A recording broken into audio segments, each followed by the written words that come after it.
You see the drip, yeah, I'm fitted up. Hop in my car and the giddy up. Secure the bag, yeah, I get the bus. Pick it up, pick it up, pick it up. You see the drip, yeah, I'm fitted up. Hop in my car and the giddy up. Secure the bag, yeah, I get the bus. Pick it up, pick it up, pick it up. All right, it is Wednesday night here in Tampa, Florida, and everywhere we are, because it is Wednesday night no matter where you are in the world. And also, thank you for tuning in here on TBLTV.tv, also on our YouTube channel and Sports Radio 102.9 FM The Game. I'd like to say hello to my brother Scott, who's listening in from the Cincinnati Warriors. I can't wait to go up there for that basketball tournament. It's going to be live. It's going to be great. We'll talk about it here in an upcoming episode, so that should be good. Also, to everyone who's listening over on AMP Radio as well. So 4 different ways you can watch and listen in onto the show. And tonight, we hope to have Cliff Levingston from the Kokomo BobKats, the 2-time NBA 91-92 champion from your Chicago Bulls. He is now in transition as they get ready to play tomorrow night with the St. Louis Griffins. But join me back here again this evening. Cable Guy Chris from the Salem Capitals, Nathan Govan from your Reading Rebels, and fellas, first of all, welcome back to the show. And man, what an incredible week of basketball. Man, it was exciting all the way around from last Wednesday to last night. It was enjoyable. There were close games, some blowouts, and just playoff basketball. You can't beat it. No, Chris, you're 100% right. And how fortunate are we to be a part of the TBL that we get a chance to talk about these things and, just kind of recap it. And it's just really good press and pub for the TBL because it has been such great basketball played. And when you have great talent and athletes like this league does, it just does amazing things. So can't wait to see more. It does. And I want to say a couple of things here before we get things really kicked off. I like to say thank you to everyone who tune in, have your subscription package, and or get the one-day game pass. Now, with that being said, there are times that unfortunately the feed does go in and out. So I try to make every attempt, like I did with Chris throughout the weekend, as we're texting back and forth and letting each other know what the scores were and what was sounding good and what wasn't sounding good. But they were able to get their issue corrected. Just things happen when you go live. We wish we all had complete control of the way things are, but it happens. So a lot of the teams this weekend, unfortunately, Atlantic City Gambits, I know Rich Quinones, who did a tremendous job calling the game for game 1 and then game 2, the audio was just going in and out, and I felt so bad for Rich. But hopefully they'll get the audio version of it completely up there so you guys can go back and hear that replay. AC Gambits, of course, end up losing to Albany. Albany moves on to the next round.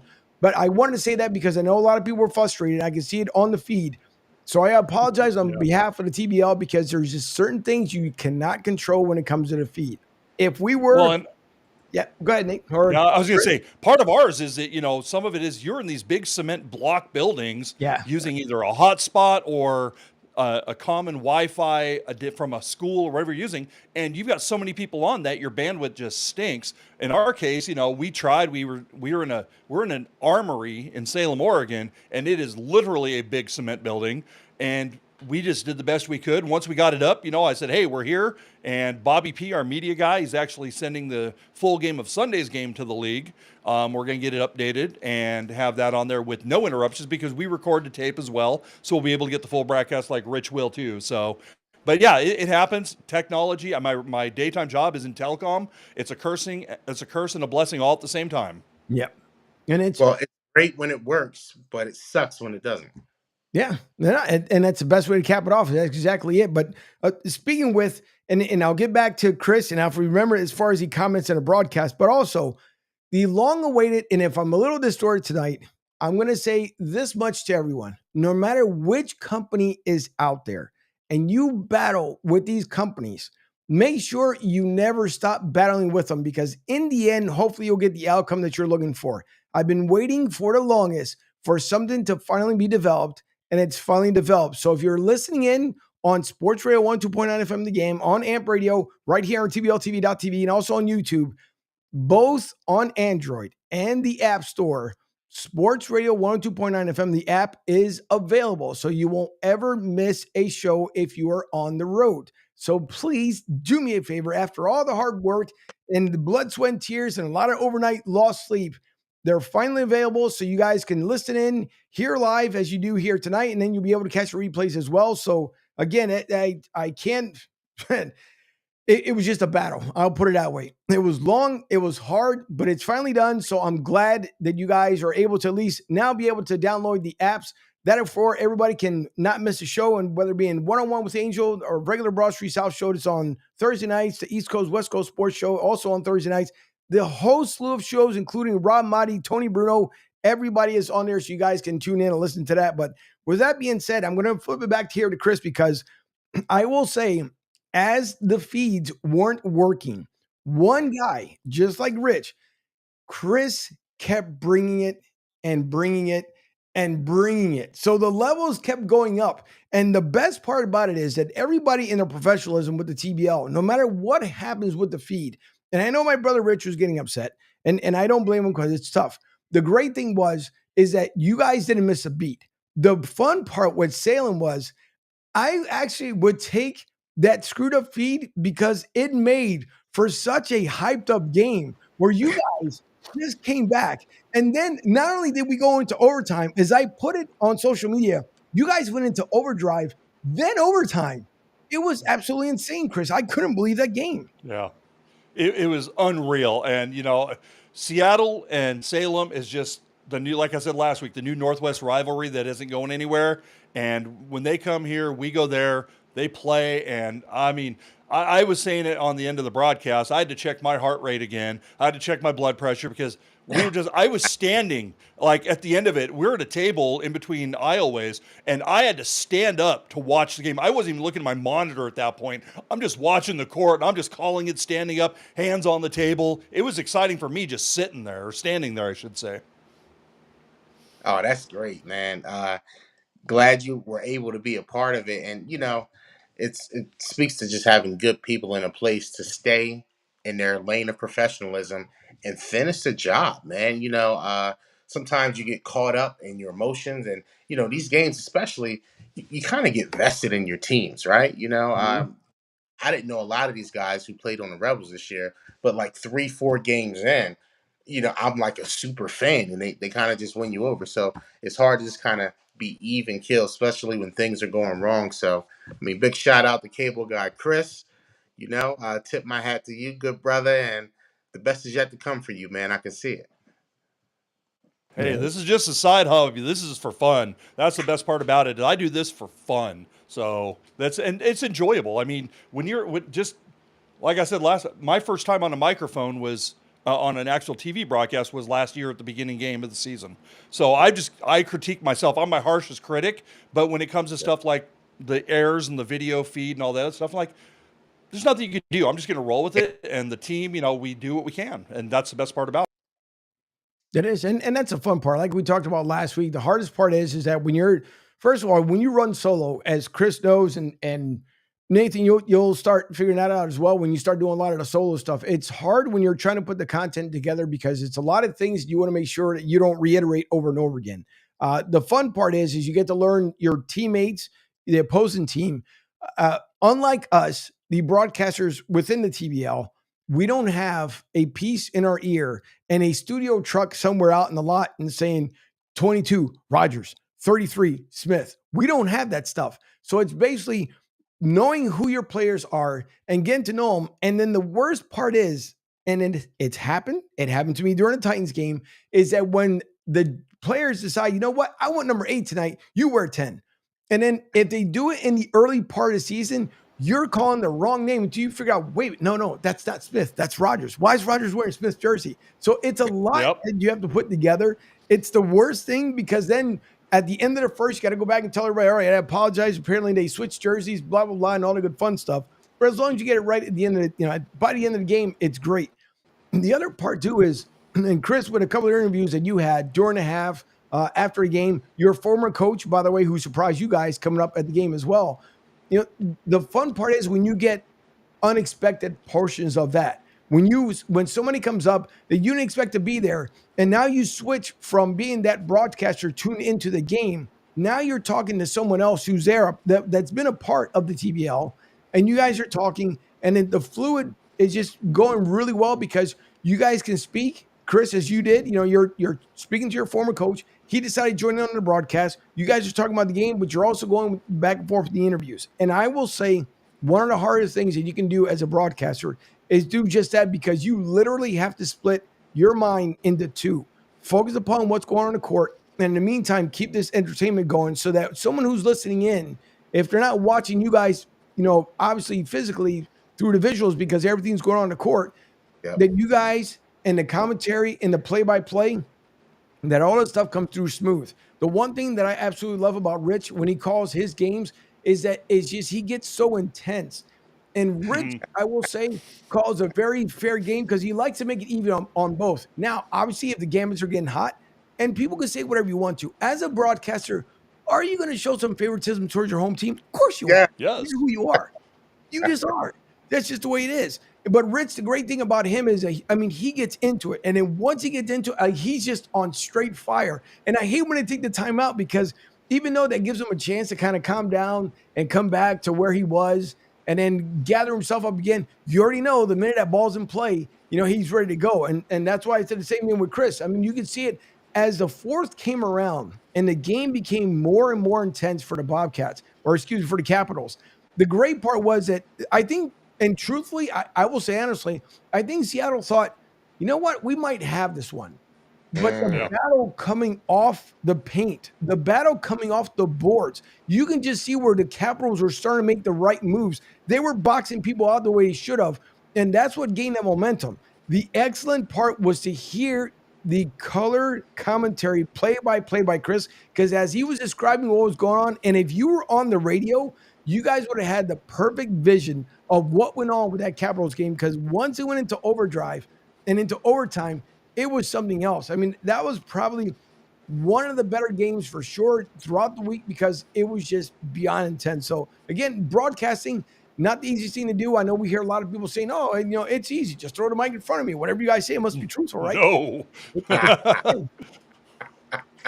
No, I appreciate it. Thank you so much on that. And it really, like I said, and I'm going to say this, I am a homer for the Capitals because I'm paid by the Capitals. They are my employer when it comes to this broadcast. The TBL is not.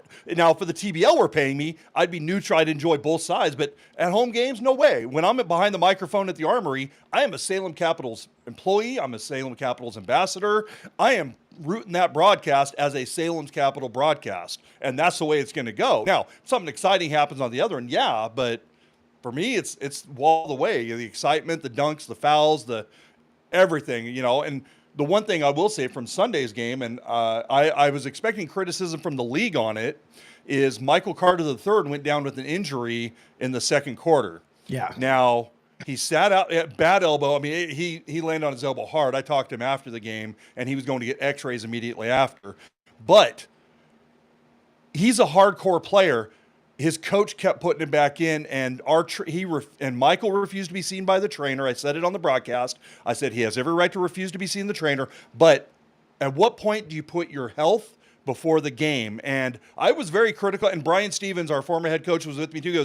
He goes, I'd get him out now. I would not have him in the game if I was his coach. And so if I get criticism from the league on that, I will take it. But honestly, it's not worth injuring his arm. He couldn't even put up a free throw without his arm hurting. He grimaced every time he touched the ball with his right hand. And it was just time to get him out. And I gave him a big hug after, and because I've enjoyed watching him. And he said, I'm going to get x-rays right now. There's an urgent care down the street. He goes, I'll text you. And, and he didn't play Tuesday in the game 3. So. Well, Chris, to your point, man, sometimes we forget that a lot of these guys are just really young men.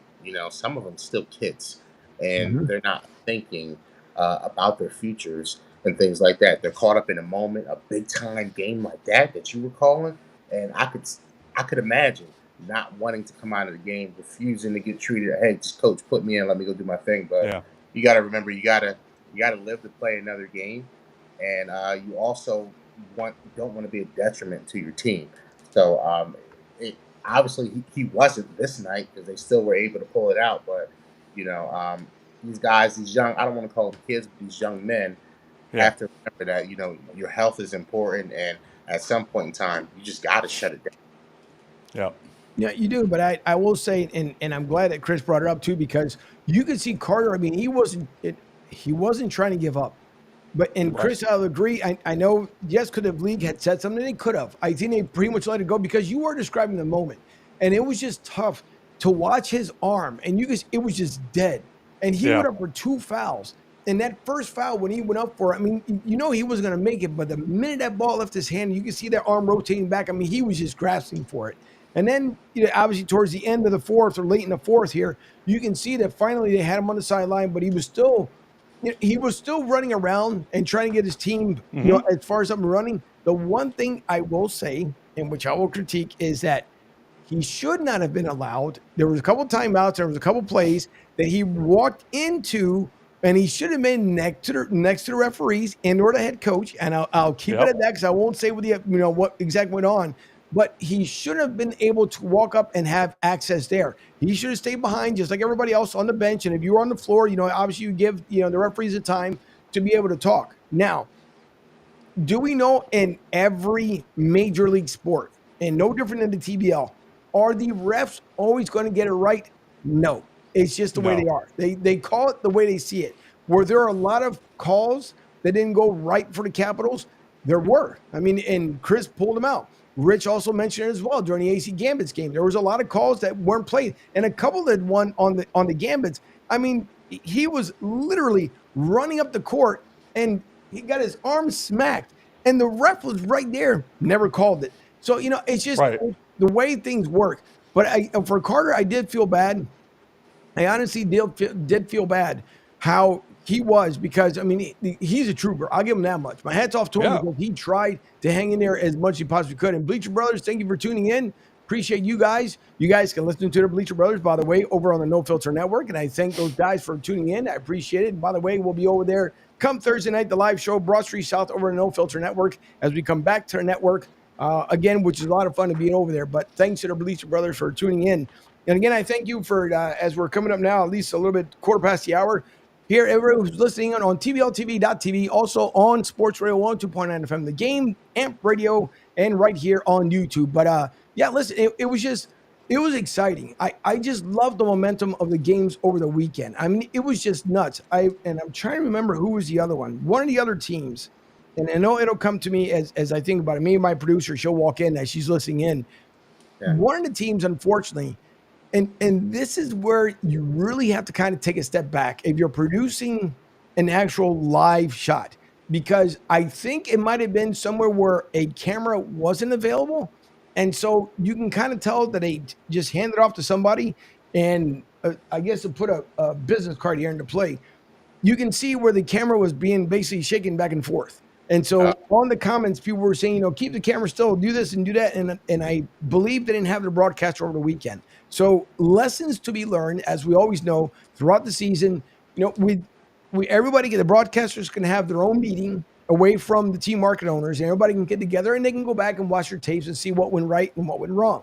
And that's the blessing about having this here, with the TBL, that everyone could talk and they could just say, hey, this worked for us, this didn't work for us, and just make it better for the product come next year. When the Basketball Super League comes around, it could be a complete different layout. We don't know. We won't find out until the team market owner meetings and during the winter meetings before the combine starts. So as that comes around, I'll keep you guys updated. But yeah, Carter, for sure. I mean, I love the kid. God bless him. Yeah. And I hope he wasn't really badly hurt. But I mean, he even took, if I remember, Chris, when he came in after those foul shots, he stayed on the floor. And I do remember him going down almost for a third time right by the basket. And the same thing, he just held on to that arm. And it might have been the one before he went for the foul shots. But yeah, I think he should have been pulled much earlier than what he was.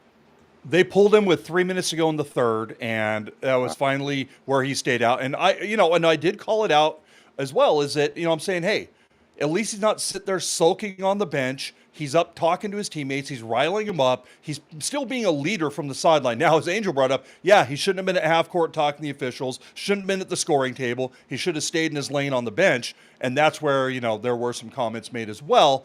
But again, when you're number one player in your team, you're going to try and help out any way you can. I think that's where he felt in his heart he was able to try and help his team since he couldn't be on the court. Well, hopefully he reevaluates that next time around, and just kind of also remember that people are watching you, and you're setting an example for younger kids that are watching you too. So, that's one of the things I've seen a couple of times where people have gotten into it at the scores table, or Mhm. you know, PA announcers getting into it with players and things like that. And I'm just saying, hey, let's take a step back, guys, and kind Yeah. of remember what we're here to do, and that we do have a level of excellency to kind of uphold out here. So hopefully he learns from that. He's Yep. not perfect, but hopefully next time Okay. around he thinks a little bit about it. Last year, we actually had a fight at the end of the game between players at our scoring table after a game last year. Oh no. Yeah, it was like fist thrown. I'm not sure. Vince Bowman, he's 7 foot, like 260. Him and a guy from one of the Vancouver Volcanoes, they just started scrapping right there in the middle of the floor at the end of a game last year. I'm like, And are you kidding? break it And the up, right? cameras were still on too. I'm See, like, no, no, no, no. and So that's it, tough. yeah. Well, the thing is that our team market owner, Jason Conrad, was sitting there trying to separate it. Well, when they bowled over to the floor, ended up breaking Jason's finger. And Oh, Jason was a man. player and team market owner. So he was out for the rest of the season with a broken middle finger because of the fight of the players. So it had more effects than just those two going at it. And it was just a really bad representation. And I mean, there was a lot of nice choice words that are not available for broadcast said after the game up in the locker room and the team area. But man, it was just it was amazing. It was didn't go play by play on boxing on that one, but I could have. Well, I'm quite sure it happens. And we were at a football game not too long ago, and it was the same thing. But unfortunately, there comes a point in time, and again, this goes to every major league sport. There comes a point in time when if your team is basically doing a landslide on you, there's no reason for you to continue to keep calling timeout after timeout after timeout. Yeah.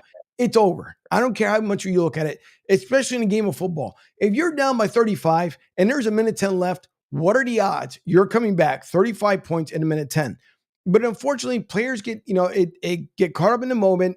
And what makes it suffer are the schools that are out there trying to do things well. No different than the NFL, because the NFL, it's been a while since we've seen a really nasty one in the NFL. But we just hope that these things that it don't happen, because it's a representation of not only of your team, obviously of your team market owner and the community that you're involved with. Because the next thing they'll say, I'm like, why would I want to go back to that game if they're going to be acting like this?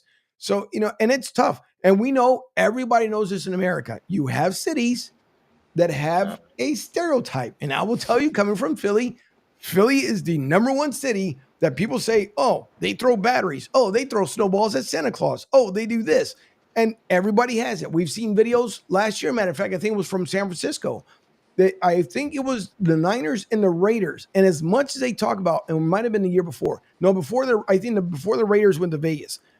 So there was a game between the Raiders and the 49ers. And it started in the parking lot, rolled into the stadium throughout the game, ended up back in the parking lot by the end of the game. Now, the NFL itself had nothing to do with it and never had to be about the players or anything else. But again, these are representation of your teams, your fans that are out there. And so if you're going to do something, everybody's not going to agree upon every single issue that goes on out there, but you have to learn a separate and a way of professionalism to make sure if you're angry about something, step away, go talk to your team market owner, go talk to the coach. That's why the coaches are there. Don't get caught up in that moment too much. We all do. We get it. We understand it. But the worst part is to start a battle royale right where you are, because you got to look at the opposite side with that fan base. And if there's a family there with their kids, they're going to think twice about, I'm not coming back to that venue, because we just don't want to see that. Think about what happened with the Detroit Pistons. So when they played the Pacers years the Palace. ago, and at the Palace, and Malice at the Palace. They had that big brawl, and fans are involved and everything, and that's the worst case scenario. But that's exactly what you want to prevent, Angel. Is just something that escalates to a point, and it really takes away from the brand and just the overall experience. Because how many people were deterred from coming back specifically to that arena? I'm sure whoever does the X's and O's or the dollars and cents and is looking at whoever the bean counter is, say, hey, that game, that experience cost us money to our bottom line. And we just want to make sure everything is decent and in order, decent and in order. Yep. Good. Well, now, and by the way, thank you to every single broadcaster this season whose team is currently out for the year, because the regular season's over, their playoff run is over. But I want to thank every single broadcaster Yeah. I know. I know. I'm dejected. I was hoping to be at a game Thursday night, but now I got to find something to do with my Thursday night. So I don't know. It's all good. No, listen, you can watch our show on Thursday night at 9:00. There we go. And it'll be another show you can tune into. But no, listen, I like to thank every single broadcaster, and everybody, with the teams themselves too, because it was a great season overall. I can't believe, we were starting from the combine in February, where we were out there, myself, my producer, and the team market owners, and Evelyn Magley, everybody was out there. It's crazy to think that those months have flown by to where we are now. As soon as this is over, summer camp starts, the summer league, which is July 12th through the 14th. And then before you know it, now we're going to start getting ready for the Basketball Super League, along with the TBL come next year. So this show, by the way, will continue throughout the summer. So this doesn't end the one-on-one with Angel. It continues on. So just because the season's coming to a close, this does not come to a close. But I'd like to thank all the broadcasters, everybody put in the hard work, the team dancers, because we know we have some teams out there, and those ladies put a great job together, along with the men that are out there as well, because we do have men and women in the mix with our dancers. I'd like to thank everyone. Take that time out. The same way with Evelyn and David, the commissioner, just everyone to put together the excellent package they did this year, so that everyone can make it just enjoyable. And we hope they all come back. And by the way, if you are tuning in tonight and you're hoping to see Cliff Levingston, he was en route over to his team hotel. So hopefully he'll come on tonight. If he doesn't, I'll make sure I post up there on social media when he has his availability, because tomorrow night they're playing their first game against St. Louis. So that's where they're heading to right now. So he did send me a message earlier. So I want to make sure everybody knew that, yes, he was supposed to come on, but if he doesn't make it tonight, I want to make sure that I'll put back out there when he's able to come on, and hopefully he'll come on when the guys are with me as well here. But speaking of Kokomo, another team here, that was one of the most, as I'm watching the Capitals and I'm watching Kokomo, one of the most fun games along with Salem, where they just, the same thing, Kokomo knew what it had to do to get the job done. And you could just see Cliff being as smooth as he possibly could to get his team not only back in the game, but obviously then to win the game as well, because they also went into overtime as well. So Kokomo advances. They play St. Louis. They're playing tomorrow night at 8:00. So I'll start off, I guess, with between these two teams. St. Louis, also an expansion team, spoke to the team market owner during the combine, and he said that he'd hoped he would be there during the playoffs. A very mellow gentleman, didn't, not big words or anything else like that. He just wanted to get the business done. Now at this point, it looks like St. Louis is getting the job done, because they've been able to advance now to the conference finals. So, Nathan, this time I'll start with you, because last week we started with Chris first. So I'll start with you. St. Louis, Kokomo BobKats, and well, by the time we come back, that series will be over. So I guess tonight we'll go with who do we believe between these two actually start advancing over towards the advanced finals. I'm going to go with Kokomo. I can't pick against Hawthorne. This guy's been electric. One of the first times I kind of noticed him, I think he dropped like 40-something points in one game. And, I caught some of the highlights of it, and I said, oh, my goodness, this dude is pretty special. But he's also got a really good supporting cast. Moore's pretty good. Gibson's pretty good. They put up some good numbers last week. So I'm going to roll with them. I just don't think St. Louis can compete with Hawthorne and the additional firepower that is going to come with them. All right, Chris? All right. Well, I've got to say I'm going to go with Kokomo as well for a couple different reasons. One, they're only giving up 87 points a game average all year. So they're not giving up a lot. Also, I just like the fact that they have a guy with the last name Griffin playing against the Griffins. I think that's hilarious. I think it's just there, so Johnny Griffin Jr. playing the St. Louis Griffins is pretty cool. But I don't think Kokomo, 21-9 on the season, they're going to continue on, and they're going to be in the semifinals. I think it's only going to be 2 games, unfortunately for St. Louis, but Kokomo is going to take them down in 2. I think Kokomo, at this point, the way they played in the last round here, Cliff has those guys just all tuned in to the same sheet of music. And I can't see I can't see how in the world Kokomo ends up losing this one. Again, St. Louis can shock everybody. They can turn around and advance. Who knows? Yeah. But I think Kokomo takes care of business as well. I can see all 3 games. I don't think there's a definite sweep. It could happen. Obviously, they know they have to win in St. Louis.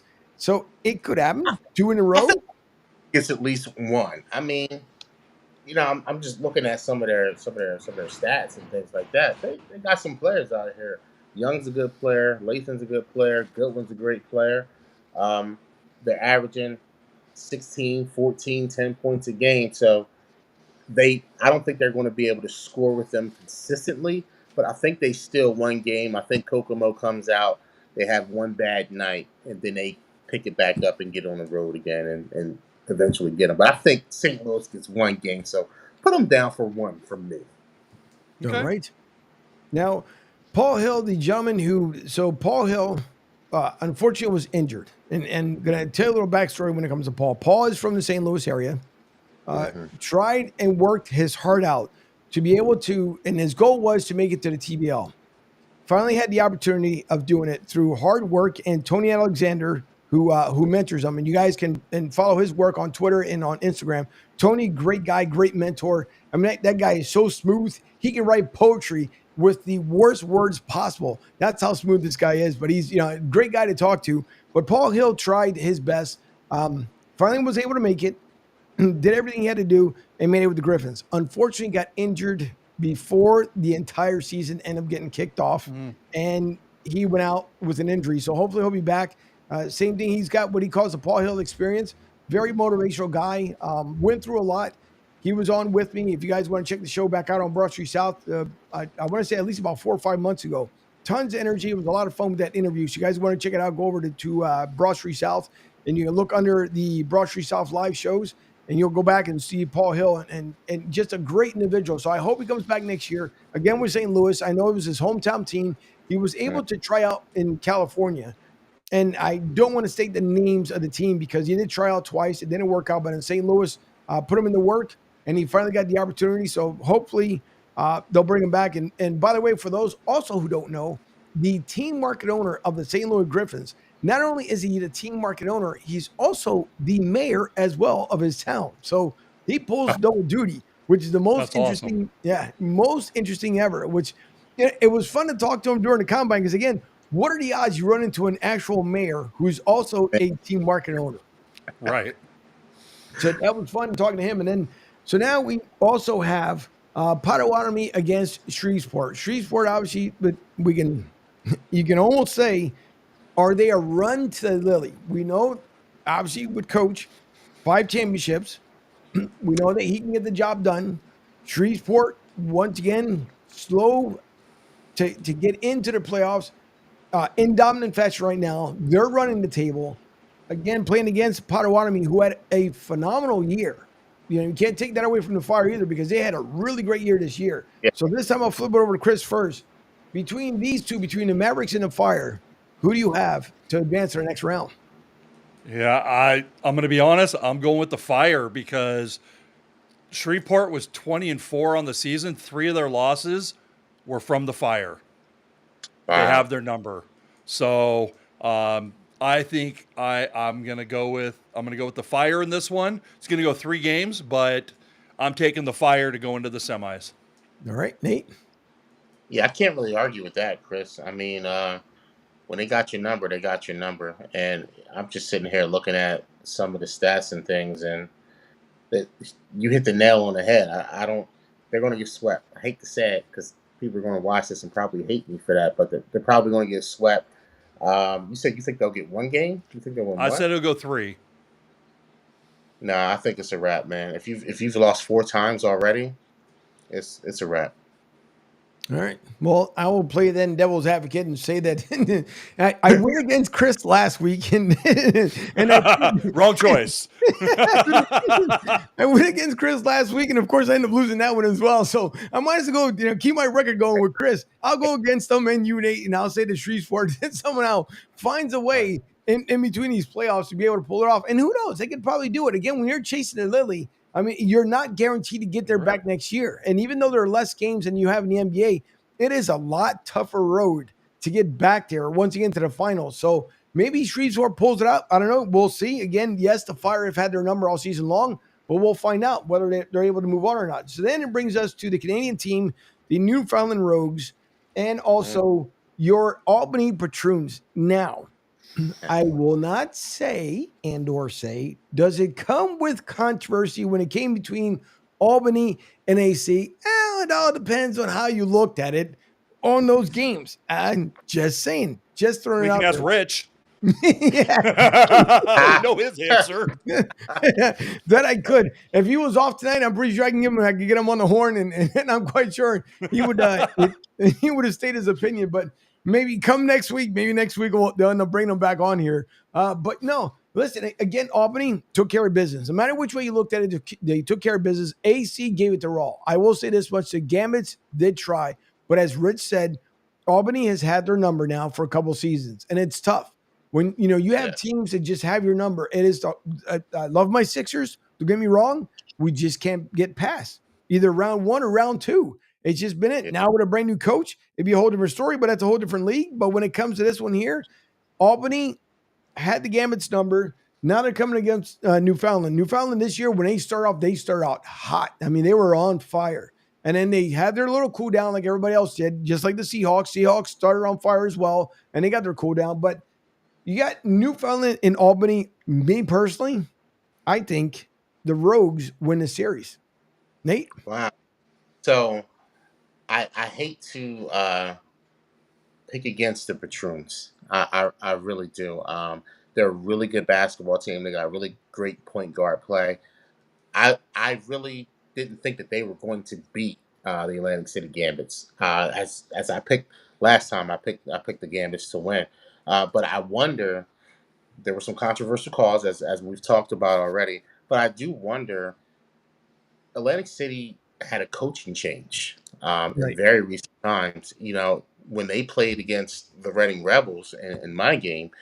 In fact, Coach Thorpe, Elijah Thorpe, he left the game early that day. I want to say a little bit after halftime. So I wonder if they're not so much were in turmoil, but just different coaching style, different coaching philosophies. You got a new head coach out there. Some people may have been happy, some people may have not have been happy with it, and they were just slightly less cohesive. And I think that really played into why they lost or were even in a position to lose like that. And it was a really low scoring defensive game too. So we'll put that out there too. There was some defense being played, but I think that now I'm going to go. Come on. The Trojans are going to win it. They're going to win it. They're going to win it. I like Coach Rowland. He's got a son out there on the team with him, man.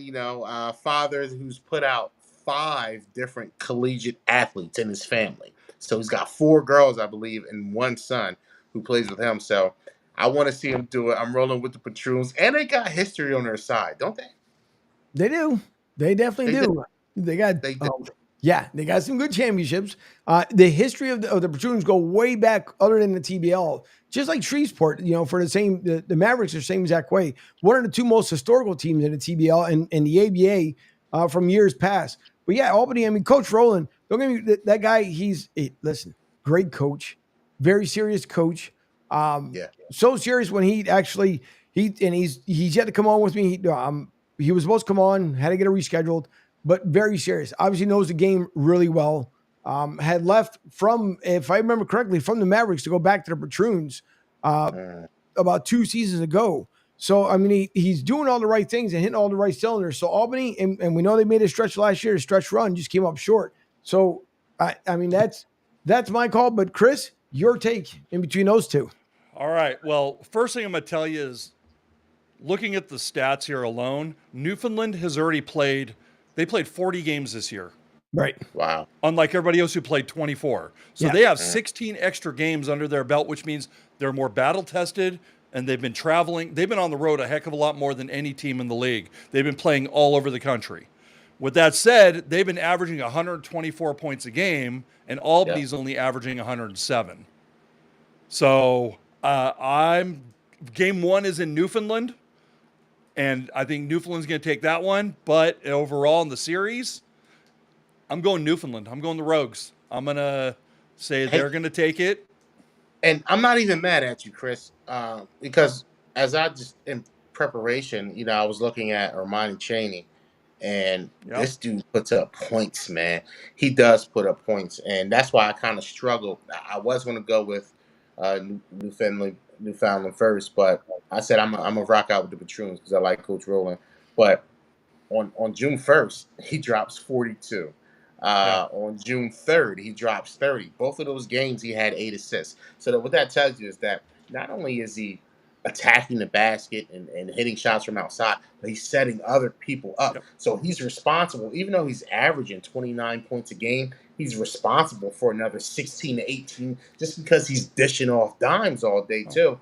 And the other thing that jumped out at me about him, uh, on June 1st, he was 9 for 6 from 3-point, shooting 66.7% from downtown. So he's just doing a little bit of everything right. And when you got a guy like that on your team and you're scoring that many points, they will make some noise. I'm still going with Albany, but they're going to make some noise.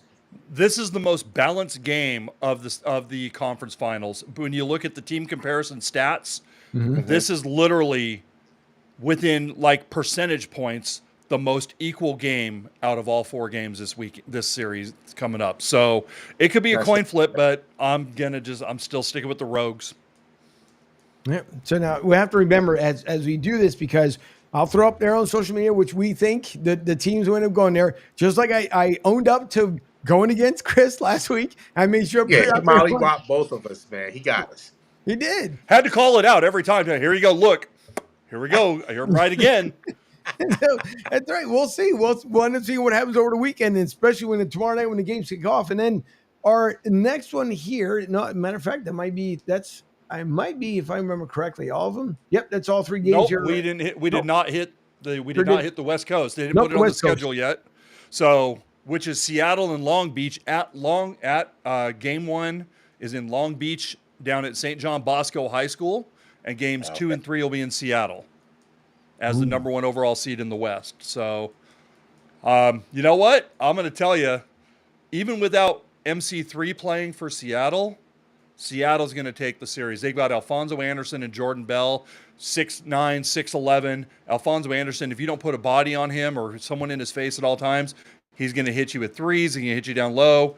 There's no way around that. And Long Beach had the weaker schedule of the two as well, compared to everybody in the South and the California area beat each other all season long. Seattle dominated almost everybody except Salem all season long.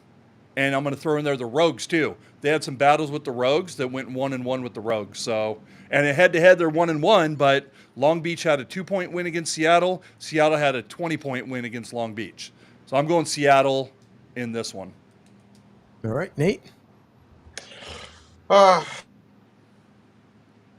And he dropped, so he didn't have to commit to an answer. Look at that. He didn't want to commit, and he just dropped. He sure did. I'm taking the 5th on this one as he disappears. That's back. Great. In my back, he got, man. And today, I didn't use my tablet at all. I'm straight cell phone. I'm like, yeah, my connection's good. Yeah, how about that? So anyway, I'm going to go with the Blue Waves. I told you weren't. When you went out, I'm like, he's going off, so we didn't have to commit to an answer. All right. Well, I like Carter. I like what he does, averaging 22 points a game. Mark Carter's the bona fide leader out there, and I just don't think he's going to allow his squad to lose this game 1. I'm going to take them for game 1, but I am with you overall, Chris. I think that they will lose the overall series. I think that the 6'9" and the 6'11" height differential is just too much. When you got 2 solid bigs that can ball and rebound the way those guys do, it's hard to compete with. But I'll take the Blue Waves for the first game, but I don't think they're going to last. Right. And the one thing too, when the Blue Waves came up to Seattle, they only traveled 6 players. How do you do that? How do you do that? Out here, I mean, you guys on the East Coast, you can drive like 5 hours and you're everywhere and anywhere. Out here, It takes me 4 hours to get to Seattle. They're coming up from California. They're not even flying. They're busing it or they're van pooling it or whatever, to save in expenses. So they're going to take as little people as possible. We had the same thing when they came up here. They, They only brought 7 at the time.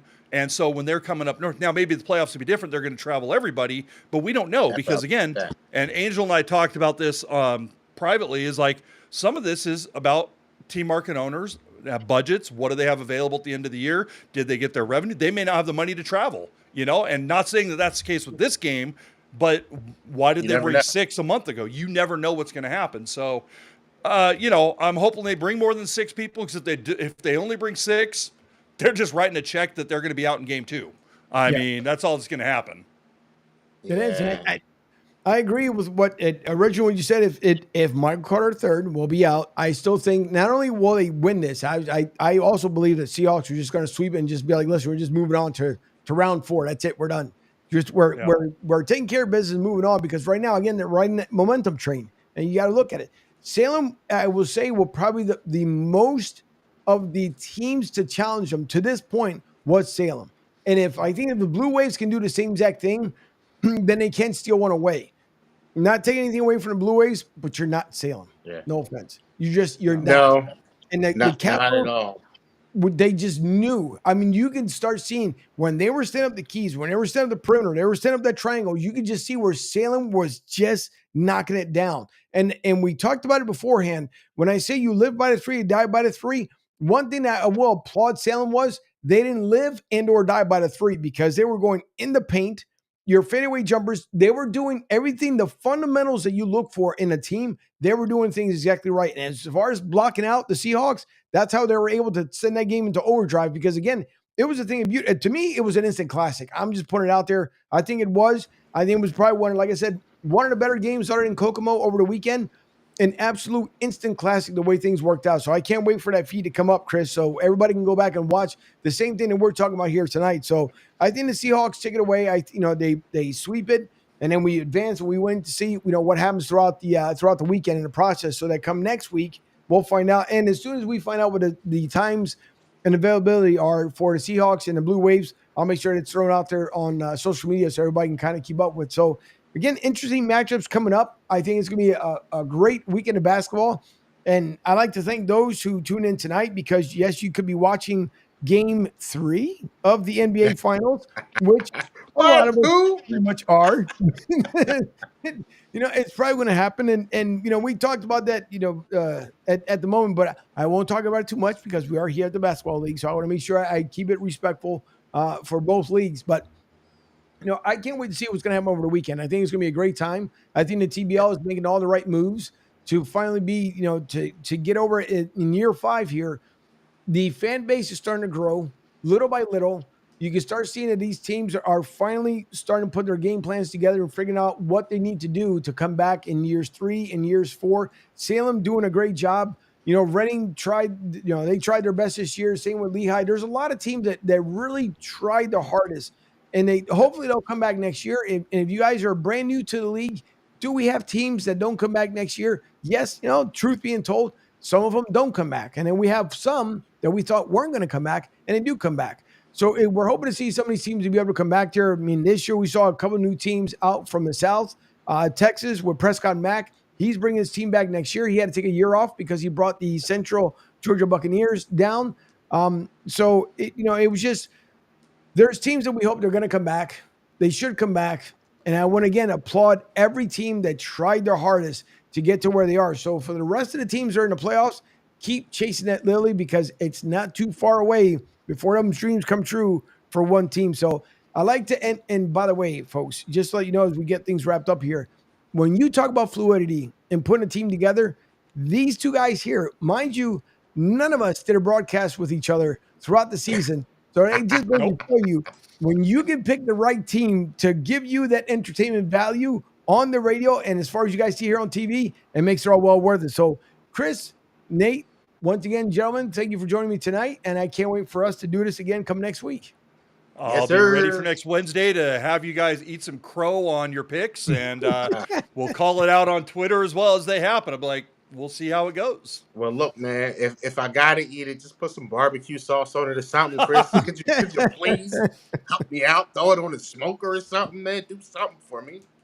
What's that? What's the one commercial where I put that stuff on everything? I won't say the word, obviously, because it's a family show, but I Oh, think what's it's the that hot hot sauce sauce? commercial. Yeah. When everybody Yeah. talks, I put that stuff on everything. Obviously, I'm replacing the word that they use, but Right. yeah.